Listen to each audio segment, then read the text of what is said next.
أنا رجعون جرونا جرنا دبسي سران جيني نوجي بويتشا ديسا أزل بويتشا إيمان كجيبا أنا ديسا بليز ربي سدودا بكم فيت أسيق فاهمتي بكم بيرتو بويتشا كنا هم بويتشا خام بكم بوان تيفو كشريات اللي ديسا فرا أوكي تفو في ديفما أنا جولي ندب سجلي راورابني نايرجني مكا يعني وأنا تشخي سنر وأنت كتكت أنا مدة وأنا بيخوفين واي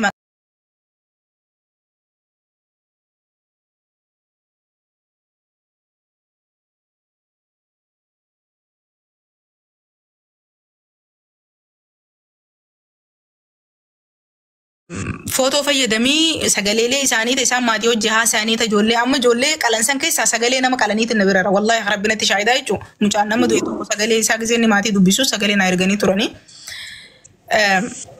دويون أما كلامون ساني كون ريلي دا جو جري لمن جولي لمان والله كلامني جراني تكو سجلي نبررتي سندورا نقوم مادي دبيسه ويا خانة قم أما جولم تهفنتونو نمني أفرت مشانان كوني إيجا جولن تبراك على مني رقمتي تفكاتي ماله دوراني نمني جزء دو أسفرار راني موتوم ما بيده أكيس هوانك بدي كنا رافع قاتنيف دي موانا كنا نجانين خنا أما هيدا وجا من هيدا خيس جران جالتو غافا الحمد لله أرنجيني غافا سمن أتي من هيدا ترسن as gubbarratti yeroo sagalee taa turreessan acha keessaa illee gizee namoonni garaagaraa gizee nama qunnamu namuma gartee sila ala jiru gara garaa karaa hin baasif hin jiruu fi informeeshinii achirraa gizee namaa kan namu waan nu qunname takkaatu jira si gala. Inni sun maali gariin sila warra acha keessa jiru warri sila qaama hin baasisan ta'e achi dhufee isin laaluu danda'u isinifillee eenyu caala nama as jiruu fi bakka biraa jiru hunda caala nama qaama hin baasise sila achi jirtu santu nama maneedhaa san jirurraa nama san bakka bu'ee achi jira waan ta'eef santu sagalee ta'uu fi rakkoo uummata achi keessa jiru san isaantu furmaata godhuu danda'a eega rabbiiti gaditti jecha namoonni sanir ammoo kun nama doorsisa kaan gartee jecha deebisaan taane sii kan amma ammoo waa'ee kanarratti nama achi keessaa dubbiseetin ture dheengadda. Eessa tamirra yaani mana hidhaa kamirra. Mana hidhaatirraa himite nama qaama hin baasuma kana wajjin jiru. Okay. Ijoolleen tuni akkana murtii akkanaati irra kan namni ja'aa jiranii sababa gaafa sanii nama hedduu wal bada keessaa nama jabaa tokko rabbiin achi keessatti illee umrii haa dheeressu namni sun dhalataa jimmaati nama hedduu tattaafatu wallahi rabbi irraa jaalatu. Gizee gaafadhu waa'ee gartee waan isaa wajji qabamanii kana waan kana akkana jaameetii tokko irratti waan yaamu natti hin fakkaatu wallahu a'lam. Hangam takka gartee odeeffannoo kana qulqulluu qabdaa ustaaza dura mee waa adda baafadhu. Akka ijoolleen gariin itti qabamte kanaan addaa yaada joonaa kan inni. So informeeshinii kun gizee waldhee xiqqoo nama saniif dubbachuu fi sagalee ta'uuf illee ulfaata. Miidhaan isaanirra yoo jira yoo jara san namoota achi keessa jiru san maqaa dhahanii namoota kanaa ja'amee sagaleen ta'ameef miidhaan namoota sanirra ni jira parsanaalee achi keessatti. Sanirratti kan nama jalqaba reefoo kana kaasee dubbachuu karatti dhaabellee isa kana miidhaa irra gaajeeti laaffisee maatii gandi gisee biyyaa bu'aan akkanumatti itti dhiisee fuudhanii maqaa guutuu naa erganii sagaleelee ijoolleen naa erganii guutuun gisee naa ergamtu isaan ganda dubbisanii aboo ijoollee tana yoo maqaa isaanii kan hin dhawtee waan biraa hin ta'u footoo nam takkaan hin qabaman kan nama an beekuu jechuudhaas biyyumarraa naa ergamtee na biratti. Dhibban irra gahu ennaan murtee du'aatiin ala miidhaan namarra gahu kabiraa hin jiru waan jiru isaan dubbatan jechuudha. Ni duutanii eegan hin ja'amanii duun keenya silaan oollee wanni yoo dubbatame kanaan achitti guddaan dhufu ni jiraayi. Kanaaf rakkoo hin qabu waan gartee yoo waan biraa miti nu gadhiisaa jechuu miti. Ifii keenya dalee dalaguu baanne badiin nurratti argamnaan mootummaan uummata Suudi Arabiyaadhaa waan argetti amanaa agarraan amanan jechuudha. Ati yoo fayyite deemin ati deemuu ni baadhu jechuudha.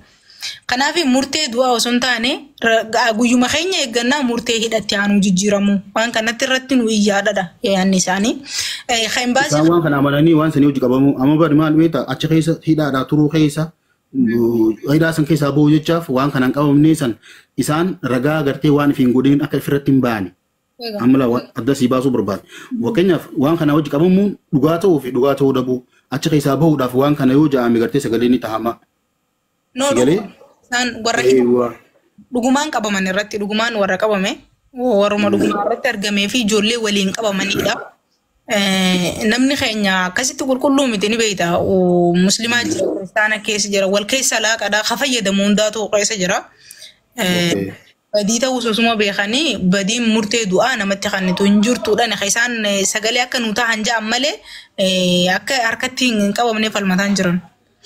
Amma nama inni naan jeetti nama 18 nama 18 hawaan san dubartoota ammas qaama irratti hidhamee nama osoo wajjin qabamee namoota akkasii san quban qaba. Garuu ammoo nama dilaa ja'amu kana quban qabu. Amma seerri biyya sanaa waan kana yoo qabu murtii du'aa namatti illee murteessu jee namni sun deebisa.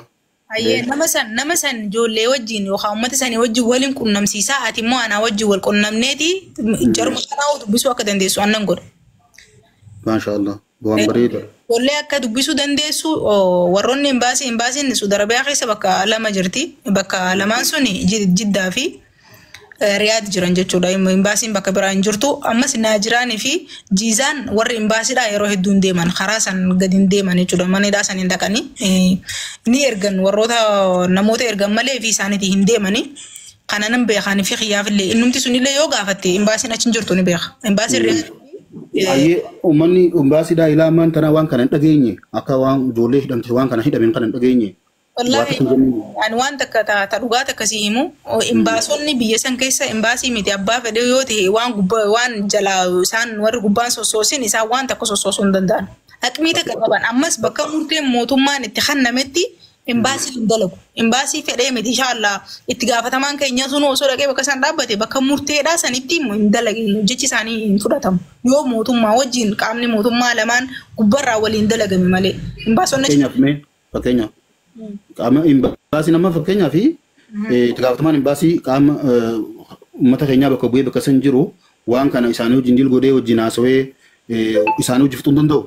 Akka itti fixuu danda'u nu amma shumeessii bakki jaamu shumeessiin bakka namni irraa galuu miriyaa keessas ammas bakka qadiyyaa hin qabne jechuudha. Bakka murteen ittiin kennamin keessatti warri jijjiiruu ni danda'a.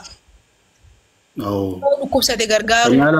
Sanii ala ammoo mootummaan lameen yoo wal dubbate qofa jechuudha. Eega. Okay, akka goonu caaltu anis quraanaan seenuu deema dhiifamanin bahaati dawwalmaati jettee kana silleen hin qunnamsiisaa. Amma sagalee hanga ati gartee waraabdisan caalaa namni sagalee ta'ee hin jiru wanni kunillee achumaan lafa tafee hin jira. Rakkoo mana hidhaasanillee namuma gartee rakkatee waan san arge beeka. Sagalee ta'uurraa ammallee duuba hin deebiini akka danda'ame sagalee ta'ii namoota silaa achi jiran san gartee gara keessaatiin akka isaan qunnamtan illee isin qunnamsiise nama sanii akka waan kanarratti dalagamu. Inuma akkasitti hedduu bareedaadha. Namnumti uummatumti kunuu afaan isaanirraa waan takka yoo baranii waan argama jeetii. Namoota sanii si qunnamsiisa rabbi haa laafisu.